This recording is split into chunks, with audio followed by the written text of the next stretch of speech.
Pode abrir a porta.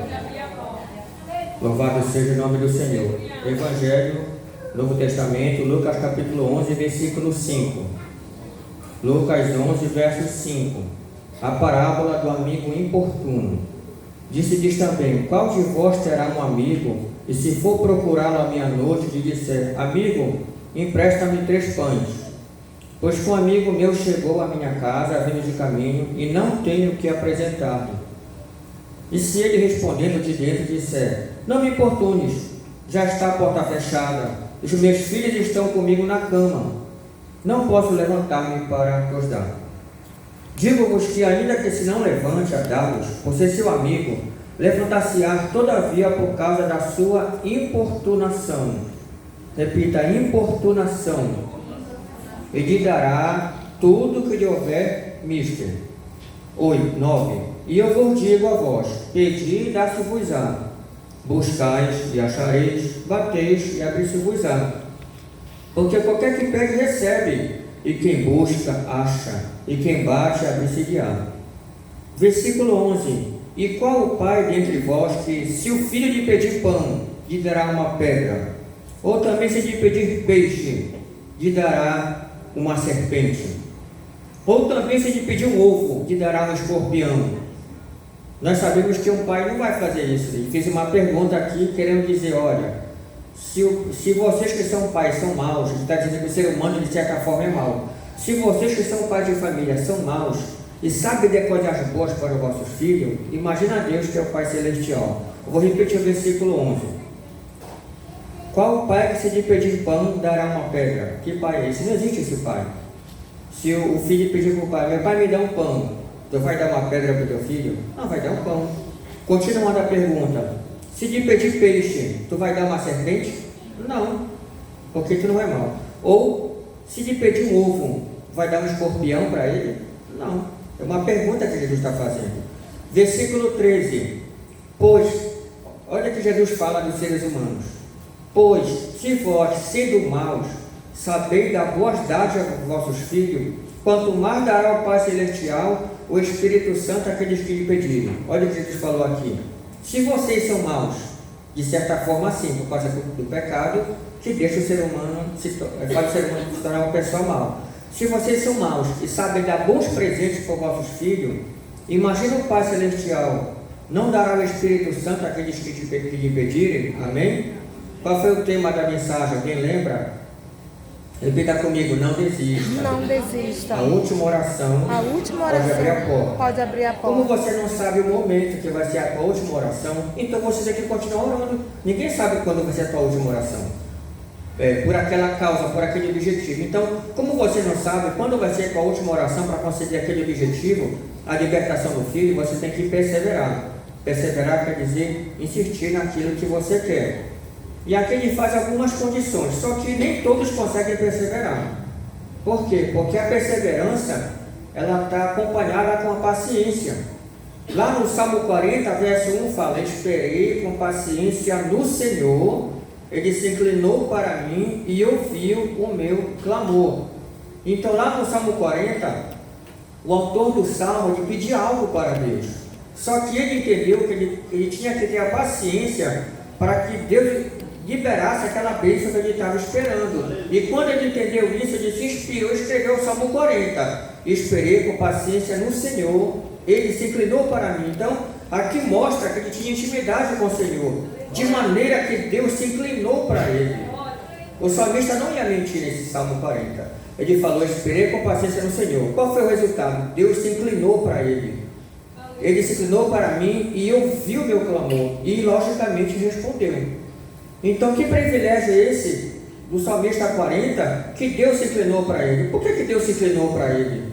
Já que o autor do Salmo 40 possivelmente também era um pecador, porque ele fez conserto com Deus, ele começou a obedecer e ele começou a acreditar mais ainda, de maneira que Deus se inclinou para ele. Não que ele tivesse tanto mérito, mas ele começou a fazer conserto, ele começou a obedecer, ele começou a ter a determinação para obedecer os mandamentos do Senhor, como está escrito em Deuteronômio 28, que aqueles que obedecem ao Senhor, as bênçãos te alcançarão. Aí sim, tira da cauda, coloca por cabeça. Aí sim se cumpre as profecias do Antigo Testamento: onde colocares a mão vai prosperar, onde tu colocar o pé vai prosperar, aonde tu estiver. Mas é condicional, como alguém vai pregar depois aí. A promessa de Deus ela é condicional.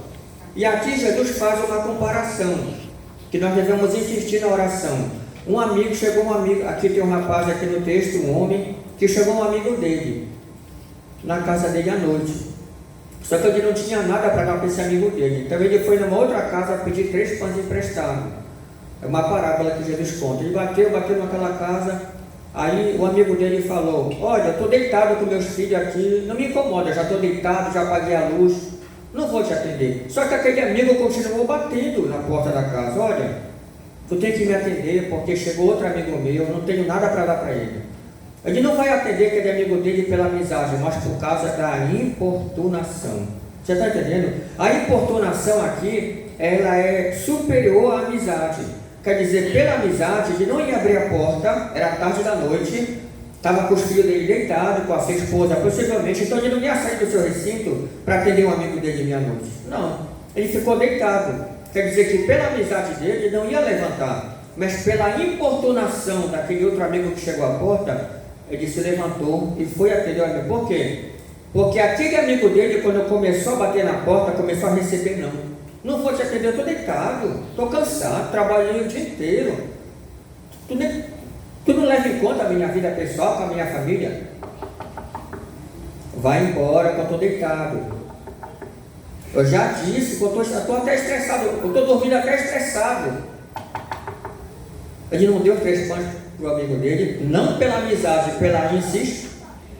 Repita comigo, pela insistência. Mas nem todos conseguem captar essa mensagem. Por quê? Porque não tem a determinação para chegar no objetivo final. Você começa uma campanha de oração e nem termina. Falta do quê? De perseverança, falta de acreditar. Vamos lá em Lucas 18 para finalizar. E ele fala algo importante aqui que eu esqueci, mas lembrei agora. O que é que tem a ver o Espírito Santo com as nossas orações? Ele fala bem assim: sendo vós maus, Jesus fala abertamente, sem parábolas aqui: se vocês são maus e sabem dar coisas boas a vossos filhos, quanto mais o Pai Celestial, o Espírito Santo aqueles que te pedirem. Versículo 13 de Lucas 11. O que é que tem a ver o Espírito Santo com a oração? Porque nós temos que pedir a presença do Espírito Santo na nossa vida. Quem recebe o Espírito Santo recebe o quê? Os frutos. Lá em Gálatas 5:22, a paciência, a mansidão, a paz, a fé, o gozo, o amor. Quem tem esses frutos na vida, propriamente dito, ele frutifica. E um dos frutos do Espírito Santo é a paciência e a fé, e o amor, entre outros. Então, quem possui os frutos, ele sabe esperar na oração, ele sabe esperar o momento que a porta vai abrir. Porque lá em Apocalipse, Deus fala através do apóstolo João: a porta que eu fecho ninguém abre, mas quando eu abro também ninguém fecha. Então, através do que? Através da nossa obediência, da nossa disposição, predisposição em acreditar e ficar na vigilância. Porque Jesus disse: vigiai e orai, para que não entreis em tentação. Às vezes a tua oração não é respondida, tu começa a blasfemar. Eu faço o voto da igreja, eu faço o propósito e não recebo nada. Por que tu não recebe nada? Porque ou não chegou a hora para te receber, ou tu não está merecendo, ou Deus não quer te abençoar. Aí eu levo você lá em Eclesiastes: existe tempo para todo propósito debaixo do céu e da terra. Há tempo de chorar, que é o sofrimento, mas há tempo de rir. Amém? O choro dura uma noite, mas a alegria volta pela manhã. Não necessariamente. Pode ser que a alegria volte por 2 dias, mas é uma comparação. Então tem um tempo determinado. Tem gente que fala assim, tem gente que quer pressionar Deus: se Deus não fizer tal coisa para mim de tal forma, eu não vou mais ali. Tu está entendendo? Quem és tu para pressionar o Senhor? Quando a mulher de Jó, os filhos delas morreram, os filhos de Jó morreram, ela abandonou a Deus, ela simplesmente não perseverou acreditando nesse Deus. Quando chegava pela madrugada, o que era que Jó fazia? Ia para a internet?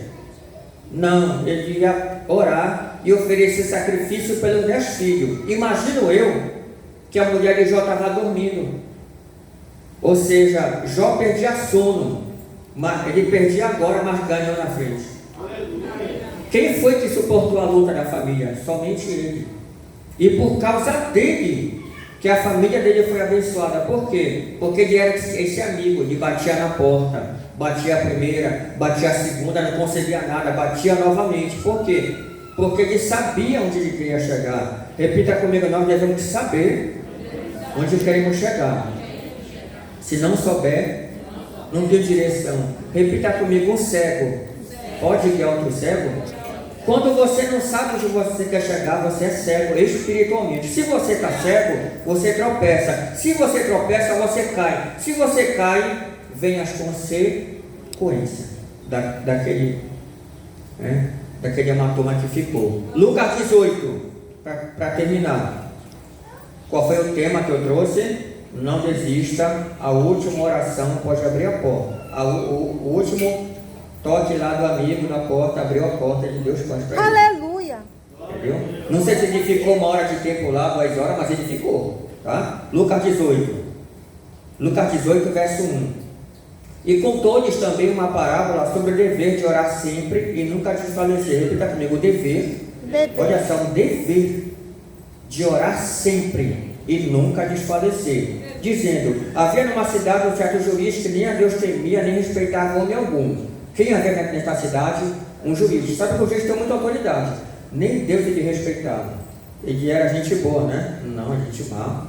Verso 3: havia também naquela mesma cidade uma certa viúva, ia ter com ele dizendo: faze-me justiça contra meu adversário. O que era que a viúva pedia para esse juiz mau? Faze-me justiça contra o meu adversário. 4. E por algum tempo não quis. Qual foi a reação do juiz? Ele não quis fazer justiça para ela. Mas depois disse consigo: ainda que não respeito a Deus, não temo a Deus, não respeito os homens, todavia esta viúva me molesta. Hei de fazer justiça para que enfim não volte e me importune muito. Olha para cá. Isso aqui é profundo. Esse homem, repita comigo, esse juiz não respeitou a Deus, mas teve que respeitar aquela mulher. Você entendeu isso aí? Ele não respeitava a Deus, mas teve que respeitar aquela mulher. Repita comigo, por quê? Porque ela insistiu. Aleluia. Bate palma para Jesus. Porque ela insistiu. Então, como eu disse para vocês lá em Lucas 11, pedir vos será dado. Ela pediu, mas não foi dado naquele exato momento. Tem que saber interpretar. Bater e vai se abrir. Às vezes não abre na hora. Por isso que eu trouxe esse tema: não desista, a última oração pode abrir a porta. Tu não sabe quando vai ser a última? Então permanece. O versículo 6: e disse o Senhor: ouviu o que diz o injusto juiz. Deus não fará justiça a seus escolhidos? Uma pergunta, o próprio Jesus fazendo essa pergunta. Deus não fará justiça a seus escolhidos, que clamam a Ele de dia e de noite, ainda que tardio para com eles? Será que Deus não vai fazer justiça nessa tua causa? Porque tu está clamando para Ele dia e noite? Vai, se tu permanecer certinho na obediência. Versículo 8: e como é que Deus vai fazer justiça? Como a gente pensa que Ele demora. Olha o versículo 8: digo-vos que, vírgula, depressa desfará a justiça, mas no tempo dele. Amém? Depressa vai fazer justiça. Quando? Agora uma pergunta. Ele fala que Ele vai fazer justiça depressa. Continuando: quando porém vier o Filho do Homem, porventura achará fé na terra? Por que essa pergunta? Porque à medida que o tempo vai passando, o mal vai aumentando. Droga, bebida, isso vai abater da fé de alguém que não está perseverando. Portanto, vai se cumprir a outra palavra em Mateus capítulo 13. Um homem construiu a casa sobre a rocha, o outro sobre a areia. Aquele que construiu a casa sobre a rocha, veio o vento, a tempestade bateu, a casa não caiu. E estava orando, jejuando, cantando hino, perseverando, e era crente. Mas aquele que construiu a casa na rocha, ele se abateu com as coisas externas, que é o próprio diabo que veio, arrancou a semente que foi lançada no coração. Eu já saí do lugar, já fui na parábola do semeador. Um homem saiu a semear, uma parte da semente caiu em terreno perigoso. Aí o diabo vem e arranca. O que é um terreno que tem pedras? É a palavra que é lançada, mas ela é sufocada pelos problemas da vida. Você logo desiste. Aceita Jesus, ou então já é de Cristo mesmo, mas os problemas de abate você sai. Mas quem é que perde? É você. Porque o diabo vem e arranca a palavra. mas aquele que fez a casa sobre a rocha não é abatido de forma alguma. Por isso que Jó falou para a mulher dele: tu fala como uma louca, eu estou na rocha, não abandono esse Deus, e eu vou ficar com ele até o final da minha vida. Então o mal vai se multiplicar. Não espere que vai melhorar sim, para quem está obedecendo. Para esse vai melhorar. Para quem não obedece, a tendência é só piorar. Porque quem não está na luz, onde é que está?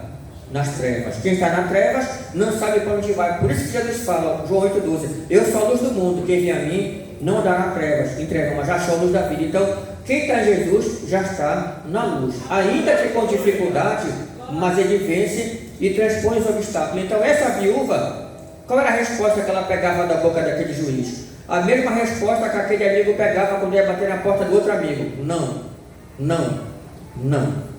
Mas esse não serviu para ela continuar, porque o não afetou a mente daquela viúva, porque ela estava na rocha. Ela sabia que ela ia vencer aquela batalha, ainda que não fosse tão fácil, mas ela venceu. Então continue orando como a viúva fez e como aquele amigo foi bater na porta. Quantas vezes você já recebeu não?